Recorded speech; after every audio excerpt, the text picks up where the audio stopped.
what were some challenges and obstacles that you had to overcome in pursuing your career, and how were you able to overcome them? I think for me, one of the biggest challenges was being young, being a student, starting my first nonprofit organization. Well, not my first, but the only nonprofit I started when I was 16, right? I was 15 when I went on this trip. I was 16 when I started the nonprofit, and I faced a lot of barriers as a young person from people who were not too sure, should I actually even be able to register a nonprofit or a charity at this age? There wasn't a lot of steps, there wasn't a lot of online resources to do that. And so trying to get into schools, I did a lot of speaking and fundraising in schools, but even the school boards, you had to be on approved lists, and there was always some kind of barrier or challenge or restriction along the way with that.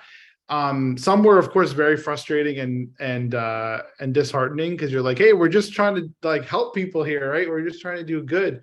But there are a lot of barriers and challenges there.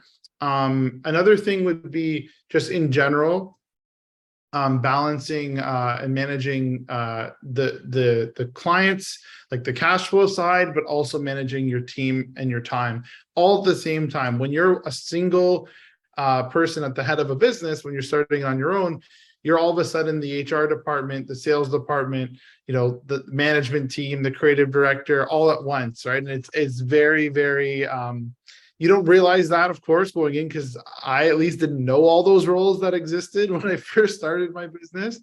But you really have to take on and balance and reprioritize so many things. So some of the challenges and obstacles were, again, balancing. We're like, sometimes, we're not able to keep this team member happy. We can't accommodate them at this time, and they're going to have to end up leaving, right? Whether we want them to or not, they have made the decision to leave because we just can't give them the attention, the time, the resources that we need to keep them. So those are difficult challenges.